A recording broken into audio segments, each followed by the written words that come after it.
নমস্কার শ্রোতা বন্ধুরা, সন্ধ্যায় গল্পের আসর ইউটিউব চ্যানেলে তোমাদের সবাইকে স্বাগত। আজকের গল্প বিশ্বাসঘাতক, কলমে শ্রাবন্তী মিস্ত্রি। রাগে দুঃখে চিৎকার করতে করতে নমিতা বলল, বিশ্বাসঘাতক ছেলে কোথাকার! আমার বিশ্বাসের সুযোগ নিয়ে তুই আমাকে এইভাবে ঠকালি।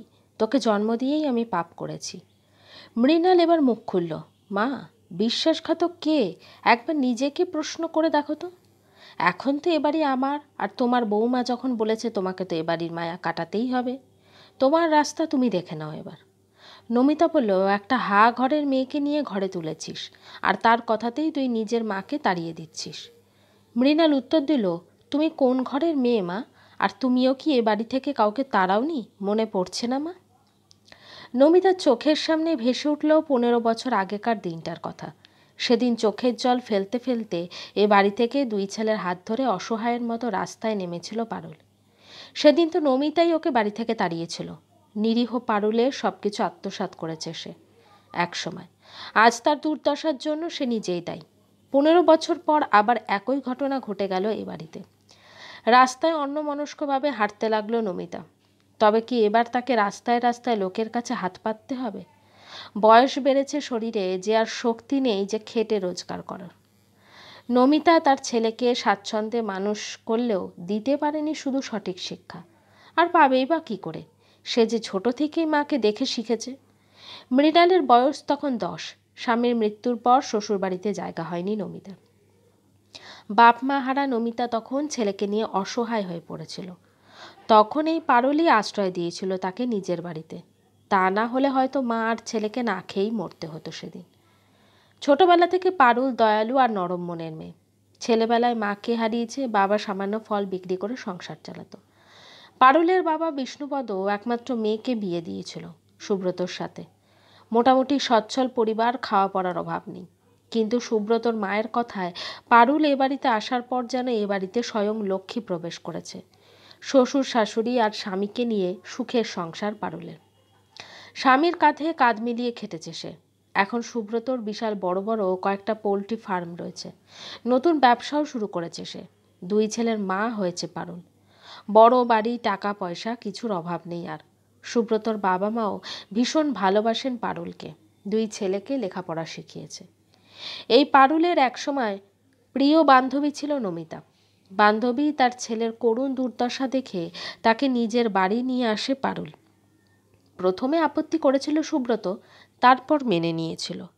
তারপর থেকে এ বাড়িতে থাকতে শুরু করে নমিতা। পারুল বান্ধবীর জন্য নতুন শাড়ি, সাজগোজ সব কিনে দিত। তাকে সবসময় খুশি রাখতে চাইতো।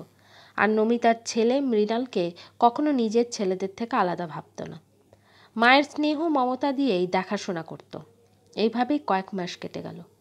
আস্তে আস্তে পারুল খেয়াল করল যে তার স্বামীর সাথে নমিতার ঘনিষ্ঠতা। পারুলের অনুপস্থিতিতে নমিতার সুব্রতর সাথে গল্প করে তার ঘরে। অজানা আশঙ্কায় সেদিন পারুলের বুকটা কেঁপে উঠেছিল সেদিন, কিন্তু ভয়টা মিথ্যে হয়নি। 1 বছরের মধ্যেই চিত্রটা পুরো বদলে গেল।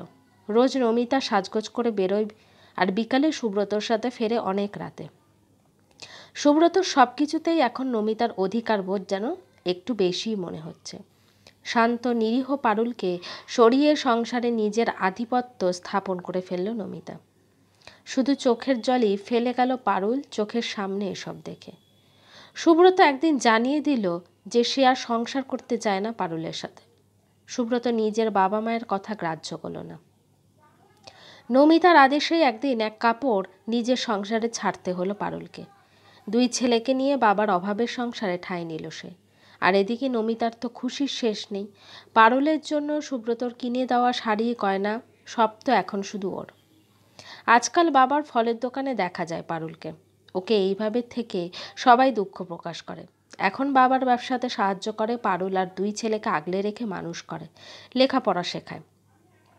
ওদিকে নমিতা ওর ছেলেকে গাড়ি, টাকা পয়সা দিয়ে ভরিয়ে রেখেছে, অহংকারের সীমা নেই। এখন যখন সুব্রত দেখে যে তার সম্পত্তি, টাকা পয়সাতে আর তার নিজের কোনো অধিকার নেই, সবাই নমিতার মনে পড়ে যায় পারুলের কথা।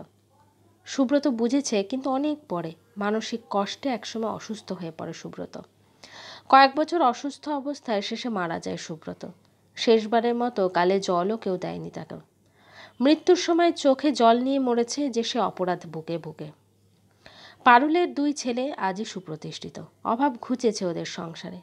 মাকে তারা দেবীর মতো শ্রদ্ধা করে, আশেপাশের লোকেরা ধন্য ধন্য করে পারুলকে। সব হারিয়েও পারুল আজ জীবনযুদ্ধে জয়ী।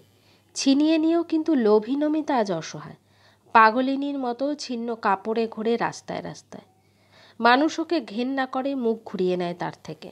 সে এখন সবার কাছে বিশ্বাসঘাতকের এক জ্বলন্ত উদাহরণ। আর তার পরিণতি সবাইকে এই কথাটাই মনে করিয়ে দেয়, ঠকালে তোমাকেও ঠকাতে হবে। গল্পটি কেমন লাগলো অবশ্যই আমাকে কমেন্ট করে জানিও। আর আমার চ্যানেলের গল্পগুলো যদি তোমাদের ভালো লেগে থাকে চ্যানেলটিকে সাবস্ক্রাইব করে পাশে থেকো।